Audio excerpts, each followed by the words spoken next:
Assalamualaikum warahmatullahi wabarakatuh.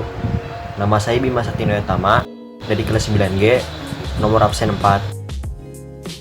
Pada kesempatan kali ini, saya akan menjelaskan apa itu teks cerita inspirasi, fungsi teks cerita inspirasi, struktur teks cerita inspirasi, dan mendata sebuah teks cerita inspirasi. Teks cerita inspiratif adalah sebuah teks narasi yang bertujuan untuk membuat pembacanya menjadi lebih termotivasi dan terinspirasi setelah membaca cerita tersebut. Cerita dalam teks inspiratif umumnya dibuat oleh seseorang yang sudah dalam taraf bijak.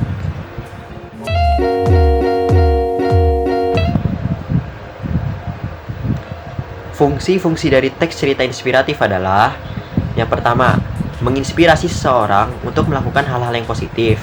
Yang kedua, memberikan motivasi seseorang dalam kehidupan. Yang ketiga, mendorong seseorang untuk melakukan hal-hal yang baik. Struktur teks cerita inspirasi yaitu: 1. Orientasi, berisi pengenalan peristiwa, tokoh, maupun latar cerita. Yang kedua, komplikasi, berisi cerita tentang masalah yang dialami oleh tokoh utama, seperti konflik atau pertentangan dengan tokoh lain. 3. Resolusi, menceritakan penyelesaian dari masalah yang dialami tokoh. 4. Koda, berisi bagian akhir dari cerita, biasanya berupa ulasan hikmah atau peristiwa yang dialami tokoh utama. Teks cerita inspirasi bertema menabung. Sedari SD, Rena sudah sering membaca kalau menabung adalah pangkal kaya. Ia aplikasikan itu dari SD hingga SMA.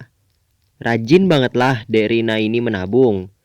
Uang yang ia simpan kadang di celengan ayam, plastik, dan di celengan-celengan lainnya. Untuk menabung, bagi Rena sangatlah mudah. Tapi ketika keluarganya menghadapi kesusahan, maka terpaksa uang yang ia tabung harus dibuka dan diberikan kepada keluarganya. Entah itu kakaknya sedang sakit, ibunya, dan juga ayahnya. Sebenarnya, Rena kadang kesal ketika uang yang ia tabung dikasih begitu saja. Tentu agak kesal karena kenapa kakaknya tidak menabung juga seperti dirinya? Kenapa dan apa ibu dan ayahnya tidak punya tabungan?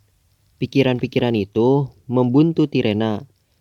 Tapi, pikiran ia usir begitu saja. Ia malah lebih rajin lagi menabung. 1 tabungan buat keluarganya jika terjadi hal-hal yang tidak diinginkan. 1 tabungan lagi buat keperluan dirinya untuk membeli barang yang ia mau. Itu yang ia lakukan selama ini. Setelah Rena melakukan itu, apa yang ingin ia beli terbeli juga. Rena percaya bahwa menabung itu emang pangkal kaya. Ia jadi mudah untuk membeli apapun yang dimaunya.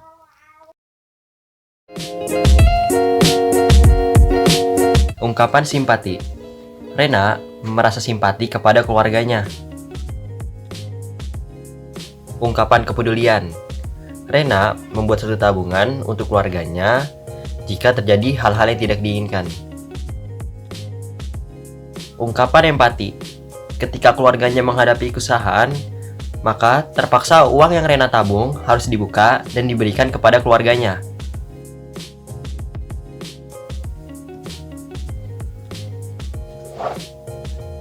Ungkapan perasaan diri sendiri terhadap teks yang saya baca adalah: saya merasa termotivasi untuk melakukan kegiatan menabung.